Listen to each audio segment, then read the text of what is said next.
Salam uşaqlar, bugünkü dərsimiz 7-ci sinif fizika üçün 9-cu kişi summativ qiymətləndirməyə aid test nümunələrinin həllidir. Birinci tapşırığımızdan baxaq. Naqilin müqaviməti nədən asılıdır? Bilirik ki, naqilin müqaviməti onun hazırlandığı maddənin növündən, yəni xüsusi müqavimətdən, naqilin cərəyan keçən aktiv hissəsinin uzunluğundan və en kəsik sahəsindən asılıdır. Reostatın iş prinsipi nəyə əsaslanmışdır? Reostatın iş prinsipi naqilin müqavimətinin onun uzunluğundan asıllığına əsaslanmışdır. Yəni, bu düstura görə yazırıq. Dövrədə cərəyan şiddətini tənzimləmək üçün hansı cihazdan istifadə olunur? Dövrədə cərəyan şiddətini tənzimləmək üçün reostatdan istifadə olunur. Bu da bunun şərt işarəsidir. Üzərində də sürücü qolu yazırıq. Reostatdan istifadə olunur.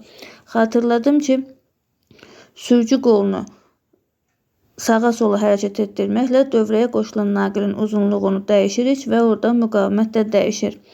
Dövrədə cərəyan şiddətini tənzimləmək üçün deməli burada yazırıq reostatdan istifadə olunur. Dövrədə cərəyan şiddətini azaltmaq üçün hansı cihazdan istifadə olunur? Yenə də reostatdan artırıb azaltmaq üçün reostatdan istifadə olunur.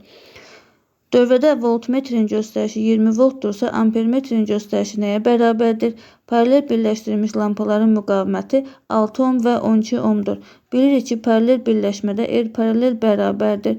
Yuxarıda R1 vur R2, aşağıda R1 üstə cəl R2 bərabərdir. Buradan yazaq. Yuxarıda olar 6 vur 12, aşağıda olar 6 üstə cəl 12 bərabərdir. 6 vur 12, aşağıda da 18. 18 ilə 6-nı ixtisar eləyir 3, 12-ni də 3-ə bölərik 4 ohm.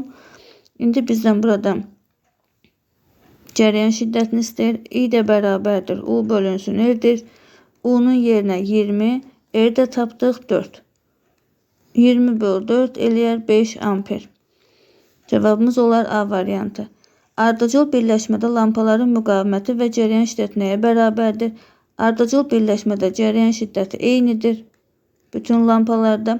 Müqaviməti isə ayrı-ayrı lampalarda lampaların müqavimətləri cəminə bərabərdir. R1 üstə cəl R2. 7-ci tapşırığımıza baxaq. Müqavimətləri 30 ohm və 15 ohm olan lampaların ardıcıl və paralel birləşməsindən alınan ümumi müqavimətlər nisbətini tapın.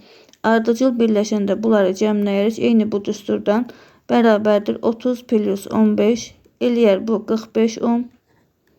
Bu ardıcıl birləşəndə. Paralel birləşəndə isə yazarıq ki, R paralel bərabərdir. Yuxarıda 30 vur 15, 30 vur 15, eyni ilə bu düsturdan aşağıda 30 üstə cəl 15 bərabərdir. 30 vur 15'i yazarıq. Aşağıda da 45.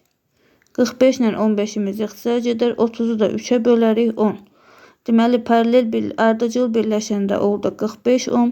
Paralel birləşəndə oldu 10 ohm. 45'i də 10'a bölərik. Eləyər 4,5. Nisbətlərini istəyir. 4,5. Ohm yazılmır da, çünki böləndə ohmlar ixtisar gedir.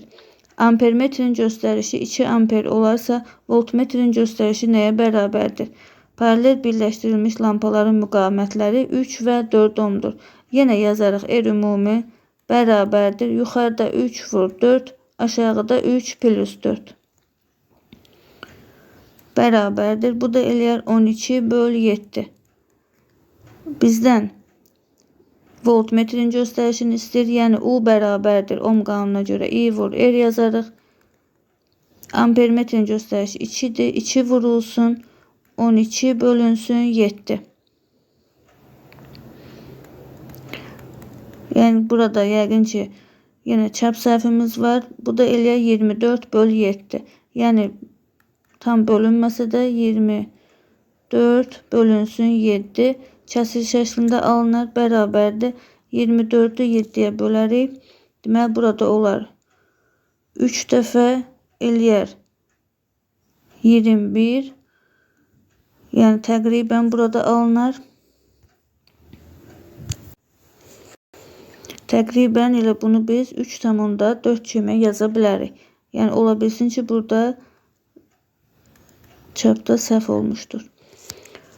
Növbəti tapşırığımıza baxaq. Lampaların ardıcıl və paralel birləşmədə müqaviməti nəyə bərabərdir? Ardıcıl birləşmədə bayaqdan qeyd etdiyimiz kimi müqavimətlər toplanır. Paralel birləşmədə isə onları bu cür qiymətlə tapırıq. 10-cu tapşırığımıza baxaq. Ardıcıl birləşmədə lampaların sayı artdıqda dövrədə cərəyan şiddəti və müqavimət necə dəyişir?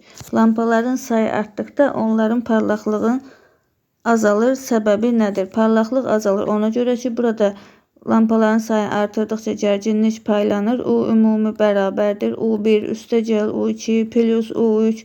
Ona görə burada lampaların parlaqlıqları azalır.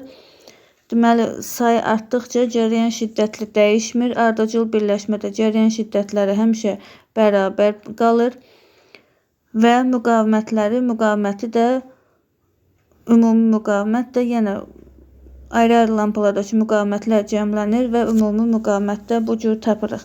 Bugünkü tapşırıqlarımız bu qədər. Suallarınızı rəy bölməsində yaza bilərsiniz. Hər birinizə uğurlar.